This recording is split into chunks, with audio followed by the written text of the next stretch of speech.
Welcome back to Review Crew. I'm Gabe. And I'm Cameron. On today's episode, we're going to review Nightmare Alley. Dylan and Matt are going on the spot to review Jackass Forever. Here's the trailer for Nightmare Alley.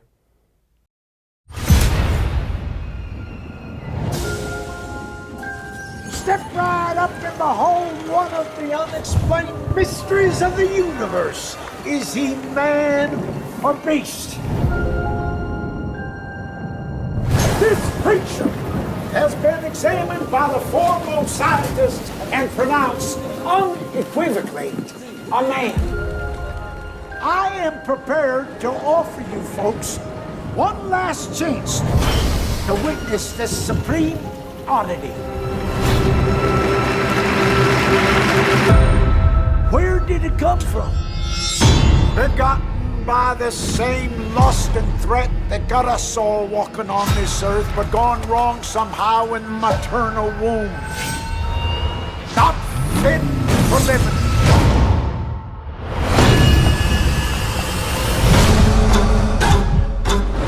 Is it a beast? Or is it a man? You're in luck, because tonight you will see him feed. Come on in and find out. Is he man or beast?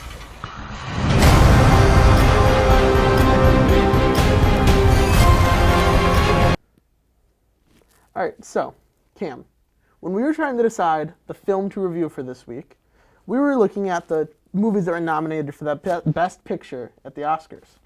And Nightmare Alley was definitely not one that I myself would be nominated, yet here we are, and it was one of the 10 films chosen. Okay. Do you think this was a good choice for Best Picture nominee this year? I thought it was a great choice. So honestly, this is not very good of me, but I haven't really seen the other Best Picture movies, but I saw this and I'm definitely thinking it's one of the best films that I saw in 2021. Yeah, this is definitely, it's a movie that maybe wasn't underappreciated by the public, but I know I definitely didn't pay much attention to it. When I saw Don't Look Up being nominated, I was a little bit surprised that that was included, but I'm pretty happy with the choice to make this movie one of the 10 selected. I think it's one of the standout films by Guillermo del Toro, and it's kind of cool that 5 years ago he won Best Picture, now he's being nominated again. Now, one of the really cool things about this film is that Guillermo del Toro is kind of stepping away from the supernatural that's kind of defined him. Do you think that was a good choice for him to make that switch? What are your thoughts on this? Well, if you watch the movie, you'll definitely know it was a great choice. So he can keep doing he can still do his supernatural movies because some of those movies are amazing, like Shape of Water, Pan's Labyrinth. But this one was really good, and like you don't need to stick to your same shtick that you've been doing the whole time. You could branch out into different parts of film, and I think he did a great job with that. Yeah, and what's really interesting is that this is an adaptation of a 1946 novel by Gresham.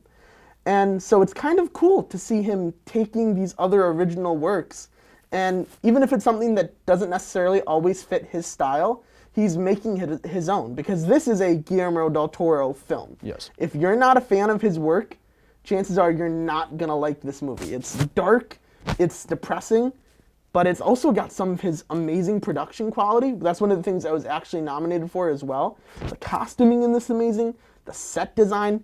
It is a gorgeous film, and I've never been in Buffalo, New York in the 1930s, but I feel like I've been there after spending the 2 hours and 20 minutes of this film. But speaking of the 2 hours and 20 minutes of this film, this is a long movie. We're with a character for somewhere around 10 years of his life. What did you think of the runtime of this movie? Too much? Too short? What are your thoughts? So I thought that at times it was really good, but at times like it could really drag, especially the second act of the film. Because like the first act of the film was incredible with Bradley Cooper and Willem Dafoe, who was used way too little in the film. I think it was just a great first act, and then it really drags on. Then the third act I thought was really good with a great ending. What did you think? Yeah, so the first act it's honestly magnificent. You're introduced to this world of carnies and freak show creatures, and you just kind of want to stay there and learn more about it. Willem Dafoe plays this really sadistic carnival owner, and he's very creepy, which is like peak Willem Dafoe. Yeah, really scary. But then an inciting incident happens, and we find ourselves leaving that carnival. Yeah, and that's where it starts to drag. Exactly. For me, That's the shift into the second act, which is where you feel the 2 hours and 20 minutes of this film.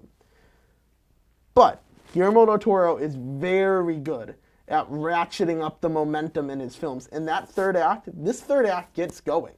You know, it's very taut, it's emotional, slightly claustrophobic in a lot of ways. And then it's just, we're not going to spoil it, but it gets on some emotional, deep levels. So I think the biggest issue with this film is how long it goes. But I do think it earns it.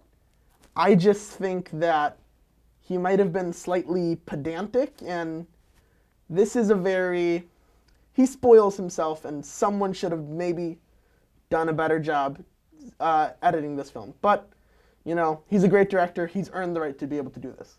Now, Guillermo del Toro is also famous for, there's many actors, very similar to Wes Anderson. He has this troupe of actors that he loves to work with. You know, Ron Perlman was in this, who he works with a lot. What did you think of the ensemble cast of this film? Thought it was incredible. As I was talking to you about this before, before we started filming, that was one of the best ensemble casts I've seen in a while. It was a lot better than the French Dispatch ensemble cast with like Timothée Chalamet and stuff like that. But like Bradley Cooper was incredible. Richard Jenkins really got lost in his role, which was amazing. Willem Dafoe, as you said before, really, really creepy character. Rooney Mara, Cate Blanchett, just really hateable in that role. Mm-hmm. I thought it was a great ensemble cast. Yeah, no, the casting in this film is phenomenal. There's 3 terrific actresses in this who all do these very nuanced powerhouse performances. Toni Collette, who I feel like, you know, she kind of got snubbed at the Oscars a couple years ago when she wasn't nominated for Hereditary. You know, Cate Blanchett, Rooney Mara, there's a reason that they're some of the focal piece of the poster. These strong women really anchor this film.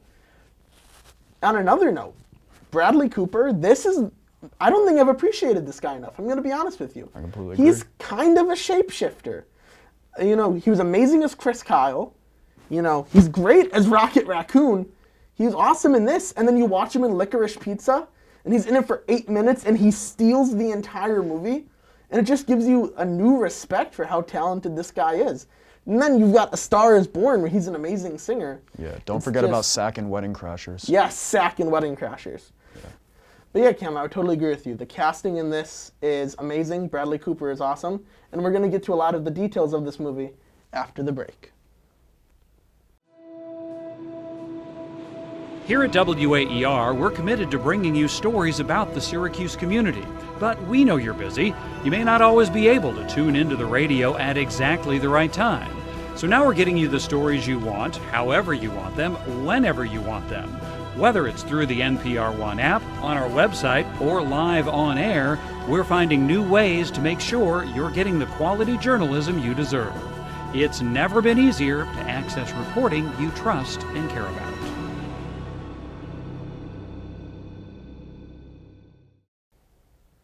Welcome back. Now, before we begin going over the plot of Nightmare Alley in detail, we'd like to give you a quick spoiler warning. If you haven't seen Nightmare Alley yet, it's on HBO Max and Hulu. You should really give it a watch. Now, Cam, the plot of this movie, like I said, it's an adaptation of a 46 novel. This is a great noir, and it's got a lot of the tropes of a noir film. Now, it begins with a very mysterious opening. A man, you know, is rolling a dead body into the floorboards, lighting his house on fire, walking away. It definitely gets you hooked. Yes, it's a very cryptic but hooking opening. We then see him boarding a bus and going to Willem Dafoe's carnival, where he kind of learns about this thing called geeking, which is a very messed up thing that was happening in the carnival scene in the 30s, where they would pretty much blackmail people into becoming a freak show attraction. Our main character, Stanton Carlyle, played by Bradley Cooper, he has a very inferiority complex. And so he tells himself that he's better than everyone else, but he knows it isn't true.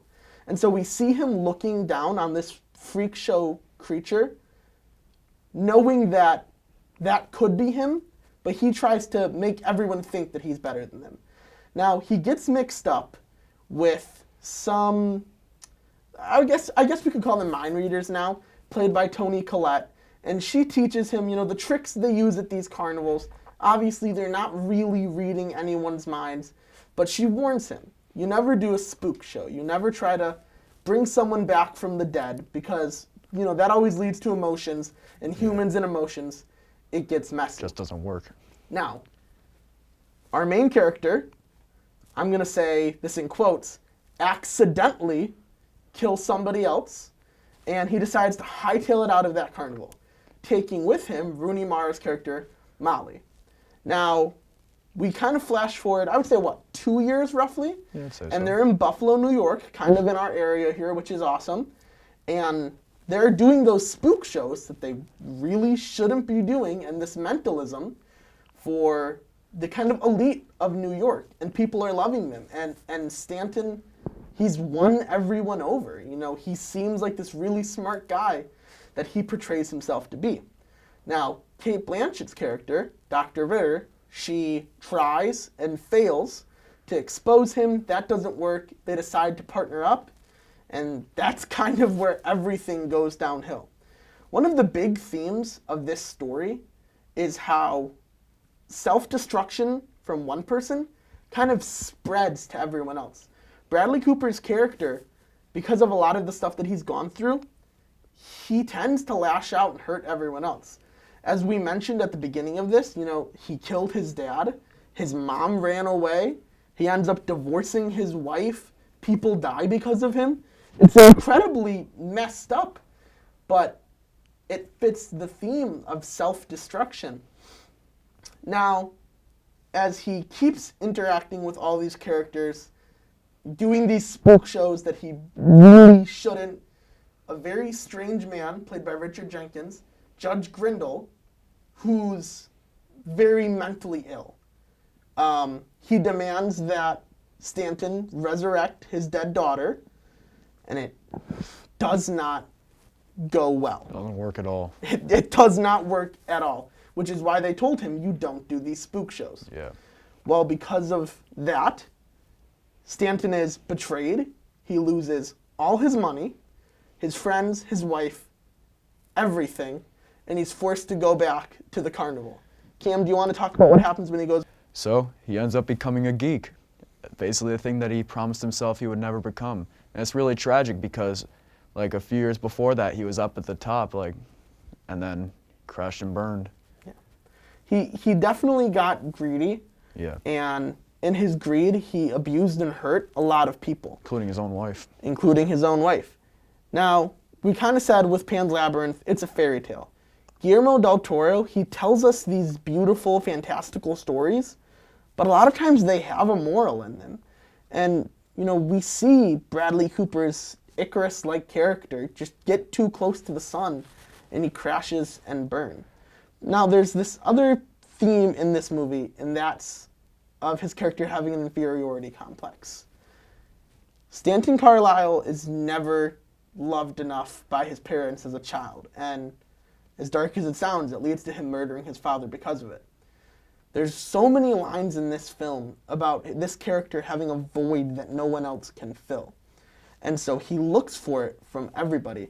He has, at the beginning of the film, someone who's almost like a father figure to him, but, we said he's the one he accidentally murders. And it kind of reinforces this idea that Guillermo del Toro isn't afraid to take on themes, and I think that's what makes me love this movie so much. I agree. It can get really tragic. Yeah. But here's the big question. What rating would you give this film? Yeah, that's, okay. I've been thinking about this for a while, and I'm going to give it an 8.5. And that might be, maybe I'm a little bit guilty that I didn't watch it before it was nominated. It 100% belongs in conversation with these amazing films. Bradley Cooper gives a terrific performance, and it's just a solid, stellar watch. What about you? Well, I'm really annoyed because basically you just said everything that I wanted to say. I'd actually give it a 9, but as you said, the performances were incredible. Cinematography was great. I think it deserves all the hype it's been getting from the Academy. And I hope you'll learn never to underestimate Guillermo del Toro. Yes, that's the lesson we've learned. Yeah. Anyways, we'll be right back after this. That's all for this week. If you want to follow more Review Crew content, go to the Review Crew Instagram, Twitter, and TikTok, as well as Orange TV Network on Facebook, Twitter, Snapchat, Instagram, and YouTube. Find the Review Q's podcast on Spotify or on our website at orangetvnetwork.syr.edu, where you can also find our blog and more OTN information. Check out this week's screening hosted by University Union, Ghostbusters Afterlife. Also, be sure to check out Friday Night Movie Night on OTN. This week's movies are The Brain That Wouldn't Die, Father's Little Dividend, and Little Shop of Horrors. See you next week.